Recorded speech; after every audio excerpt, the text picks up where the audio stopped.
आज मैं अपना इंट्रो देने के मूड में बिल्कुल भी नहीं हूँ, क्योंकि मुझे ऐसा लगता है कि जो मेरी सारी वीडियोस है वो भूत देखते हैं। सही सुना आपने। क्योंकि जो मैं इतनी सारी वीडियोस डालती हूँ ये सब आप देख तो लेते हो, पर कोई भी लाइक नहीं करता और कोई भी सब्सक्राइब नहीं करता है, और ना ही कमेंट करके जाते हो। मुझे पता है कि आप लोग कमेंट करके क्यों नहीं जाते हैं, क्योंकि आपको सारी वीडियोस टाइम टू टाइम मिल जाती हैं, इसलिए आपको कोई फर्क ही नहीं पड़ता उन सारी चीज़ों से, इसलिए आप कमेंट ही नहीं करके जाते हैं। इसलिए आज मैं अपना बिल्कुल भी इंट्रो नहीं दूंगी। बस मैं इतना बता देती हूँ कि मैं क्लास 9 की कावेरी बुक का जो आपकी पोएम है भारत आर लैंड, इसका पूरा बुक वर्क करवाने जा रही हूँ इस वीडियो में। चलिए देखते हैं। तो पहला है recall the line national anthem की कंप्लीट करना है, टेबल को स्टेट्स के नाम माउंटेन रेंज और रिवर मेंशन जो है इसमें बताने आपको। सेकंड है डिस्कस व्हाट द वर्ड्स जय हे in the last two lines of the national anthem convey. तो जय हे का मतलब क्या है लास्ट टू लाइन में तो बताना है। जय हे का मतलब होता है विक्ट्री टू यू, मतलब जब हमें जीत मिल जाती है तो वो होता है it reception in the national anthem. ये हमारे नेशनल एंथम में भी है, लास्ट लाइन में आता है जय हे जय हे जय हे। ये एक प्रेयर होती है जिसमें यूनिटी को दिखाता है कि हम एक साथ हैं, हमारे होप्स को दिखाता है, हमारे नेशन की तरफ कितना प्यार है, वो सारी चीज़ों को दिखाता है। ठीक है। थर्ड क्वेश्चन है read the underline words in the given line of the poem, choose the odd one out and does not correspond with the meaning of the underline word. तो बताने जैसे she is Peerless like pressure, तो इसका मतलब क्या है valuable. जब हम किसी चीज़ के लिए बहुत वैल्यूएबल रहते हैं, इनकैमरेबल रहते हैं या अनमैच्ड रहते हैं। ठीक है। जो पियरलेस है उसका मतलब कि हम इक्वल नहीं है, इनकैमरेबल है या अनमैच्ड फिक्स्ड। ठीक है। Many a sage has sanctified this land, तो इसका मतलब होता है ब्लेस्ड प्यूरिफाइड, जैसे कि हम बहुत ही ज़्यादा क्या है किसी चीज़ के लिए प्यूरिफाइड है। ठीक है। Third and here all auspicious things are found, तो ऑस्पिशियस का मतलब होता है फॉर्चुनेट, फेवरेबल या फैंटास्टिक। तो ऑस्पिशियस का मतलब होता है फॉर्चुनेट, हम किसी से भी जब मैच नहीं करते हैं तो वो हो जाता है। ठीक है। ऑफ होली एंटिविटीज भारत, ऑप्शन है ancient times, recent past, time immemorial. तो रिसेंट पास्ट इसका मीन्स होता है, इसका मतलब होता है एंशियंट। ठीक है। इसके बाद अंडरस्टैंडिंग को चेक करना है, fill in the blanks by choosing appropriate words from the box to complete the summary of the poem. Poem की समरी को भाई कंप्लीट करना है, तो ये आप देख लेना। ठीक है। Complete the following features about the poem, poem के फीचर्स को कंप्लीट करना है, तो ये भी आप पढ़ लेना, इतना इंपॉर्टेंट नहीं है।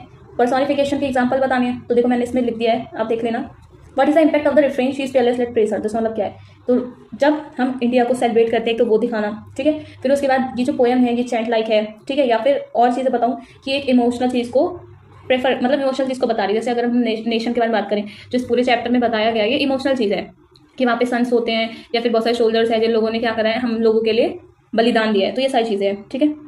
इसके बाद है complete the following sentence appropriately, sentence को कंप्लीट करना है भाई, देख लेना। हिमावत का जो भी है, सनी गोल्डन लैंड्स का दे रखा है। हिमावत का मतलब स्टैंड एंड परमानेंस, गंगा का मतलब प्योरिटी मैंने बताया तो शुद्धता, उपमाशीनाथ का मतलब स्पिरिचुअल थिंग, वॉरियर्स का करेज और विजडम को दिखाया जाता है, ब्रह्मा नॉलेज का बुद्धा धर्म नॉलेज को दिखाया जाता है, सनी गोल्डन दे रिचनेस और ग्लोरी को दिखाया जाता है। तो पोएट ने वर्ड यूज करा है इमेजनरी, इसके एग्जाम्पल देने हैं, तो एक होता है विजुअल इमेजरी और एक होता है ऑडिटरी इमेजनरी। हिमावंत हमारा है, there is no equal anywhere on the earth, वे माइटी, मतलब बताया था ना कि ऐसा कोई पर्वत है ही नहीं पूरे देश में।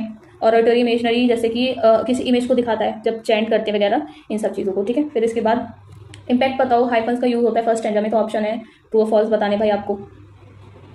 तो देखो यहाँ पे जो भी ट्रू है उसके आगे ये तीनों ट्रू है, बाकी वाले फॉल्स है, देख लेना। The poet uses hyperbole in the poem, identify example explain, लिखे हुए सारे एग्जांपल उसको एक्सप्लेन करना है। The poem is an ode, identify example करने हैं, तो भाई देखो deep administration, elevated language, emotional intensity, reference of the subject.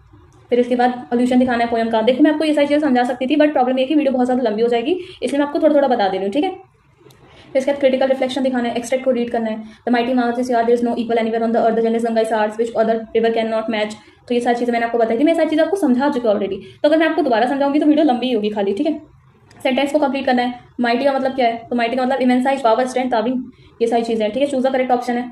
The question mark at the end of the fourth and sixth line of the extract किससे use करा गया, वो image is the point, point को दिखा रहा है भाई।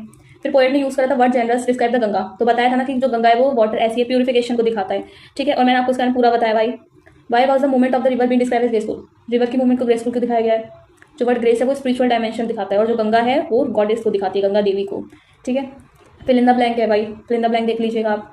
Answer the following question, how does the poem reflect the strong connection to cultural identity and heritage, तो क्या दिखाते हैं, Himavat India geographical identity, Ganga represent करता है स्पिरिचुअलिटी को, उपनिषद करता है साइकोलॉजिकल हेरिटेज को, वॉरियर्स दिखाते हैं डेस्टिनी, ये सारी चीज़ें पढ़ लीजिएगा। How can you infer about the poet attitude toward the India, repeated fresh is fearless, तो देखिए यहाँ पे लिखा हुआ है पूरा। नेक्स्ट है why does the line many says has testified this land suggest about the spiritual heritage, तो ये भी मैंने पूरा लिख दिया है।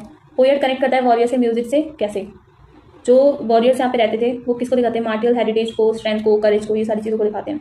How does the poem foster sense of national pride, कैसे दिखाते हैं, तो देखो यहाँ पे लिखा हुआ है recognise hero the refrain.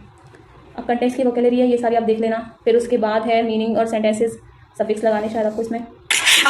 Special activity है जिसमें आपको विलेज, टाउन, सिटी जहाँ भी हो आपको जियोग्राफिकल, कल्चरल, ट्रेडिशनल दिखानी है हिस्ट्री में।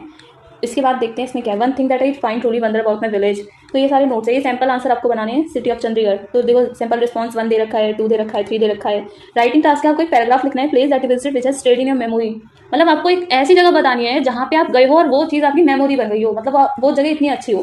तो एक बार मुझे भी कमेंट में बताना भाई, वैसे तो बताओगे नहीं पर फिर भी कहना मेरा फर्ज था। तो इसी के साथ ये जो वीडियो होती है पूरी कंप्लीट हो चुकी है। अगर आपको वीडियो पसंद आई तो लाइक शेयर सब्सक्राइब मत करना, क्योंकि वैसे भी नहीं करते हो, बोलने का कोई फायदा नहीं है। तो कमेंट करके बता देना कि आपको नेक्स्ट वीडियो किस चीज़ पे चाहिए। ये खाली बोलने के लिए है, बोलना पड़ता है, बट करते तो हो नहीं तो उसका कोई फायदा नहीं है। फिर भी बता देना कि किस चीज़ पे वीडियो चाहिए, वो वीडियो बना दूंगी मैं। चलिए मिलते हैं नेक्स्ट वीडियो में, तब तक के लिए बाय।